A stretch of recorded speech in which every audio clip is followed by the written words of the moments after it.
How does any Silicon Valley company introduce a new anything oh my goodness. right now? And a new internet protocol of all things. I mean, you're trying to fundamentally change the nature of the internet.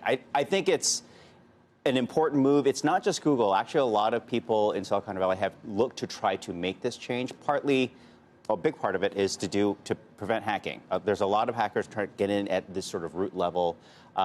Making this change could help that. However, the problem is if not everyone makes a change or near the same time, you have sort of this fractured internet. There's also the concern that big companies like Google will control parts of this data that other people, other companies can't see, namely ISPs, whether it's like a Comcast or an internet.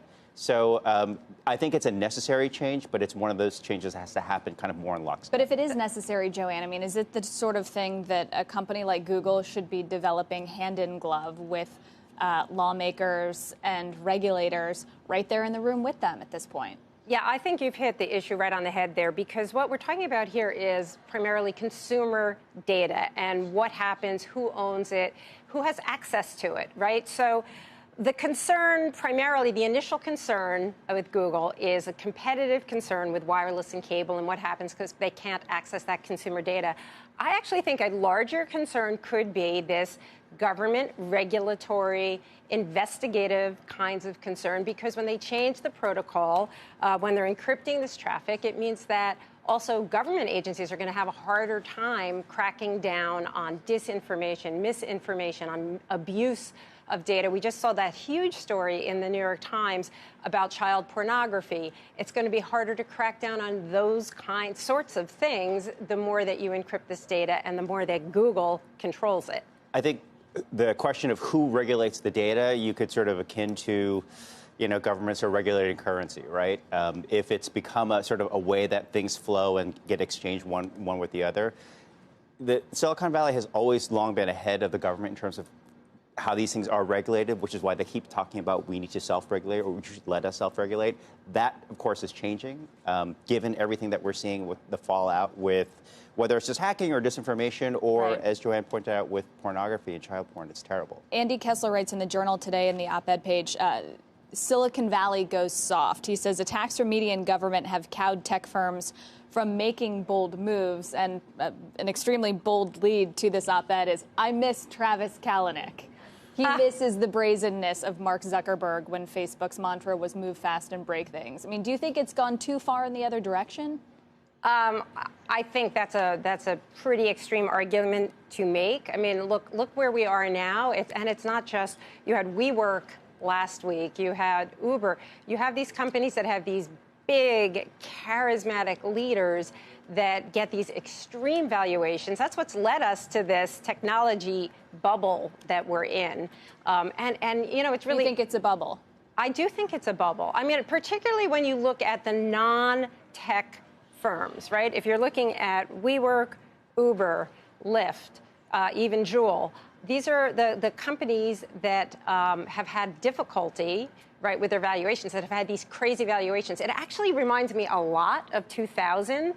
Those old enough to remember 2000 will recall that all you had to do was put .com at the end of your company name, and suddenly your valuation soared. But the difference is these companies have tens of billions of dollars of private money. They are not wanting for money. They have enough money to expand. They're not wanting for money, but I think Joanne brings up a right point, which is there is a question right now, sort of this existential question over what is a tech company, what isn't a tech company.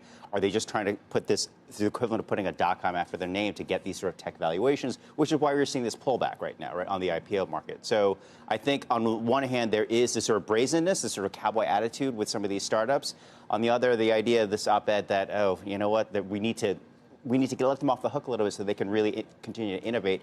I think we're in a different phase now. Like companies like Facebook and Google, they're the establishment. They're the guys at the top of these things. So the innovation is going to happen from these startups, whatever the next wave of startups might look like. When you say the pullback that we're seeing in the IPO market, is that because of the likes of WeWork or even Endeavor that have actually had to pull their IPOs, or is Lyft and Uber, Peloton last week, Smile Direct, already decided that was a failure, or are we still too soon to know that? I mean, think of Facebook's I think first it's year. too soon to know that, but it's one of those things where these privately held companies are sort of seeing the scrutiny of the public markets. It's like you have to have an actual business before they invest in you, and I think there's a even bigger gulf now between how private investors think about what they want to invest with versus public markets. It's usually you want to get to a point of maturity so that it can be tested on the public markets. They haven't brought it to that level of maturity. Maturity doesn't mean size. It means discipline. It means sort of a balance sheet, etiquette, all this kind of stuff they haven't really figured out. And it is too soon, but I also think that we need to scrutinize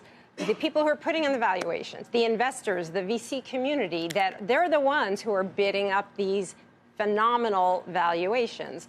And a lot of them appear to be being snowed by these big charismatic leaders. Although, as journalists and sort of representing public market investors, I guess we don't have to scrutinize them, or they could frame it the other way to say, as long as our smaller group of investors are still happy with us, then it's kind of up to them. And that's one of the issues with private versus public market. I suppose so, but you've got to say you've got a small group of people who are really responsible for these extreme valuations. And then investors, when these companies do go public, investors are the ones who get hurt when it turns out that the valuations are really out of line with reality. So then what's the responsibility of the private company board to keep the personality of the CEO and the culture of a company as it balloons in check? I think the responsibility is not just with the board, it's also with the investors to make sure that there is a business there. And we need to sort of have a reality check. I do think, I talked last week about the bro culture with Joe here. Right. I thought it was gone. It's still around. But what you have, I think it's very much there. But really, I think a major issue is there's a lack of diversity of thought among the people who are doing the investing. There isn't anybody there to say, wait a second, is WeWork actually a tech company? Why are we giving it a tech valuation? There isn't enough sort of questioning, and there's too much groupthink and the among corporate the investors.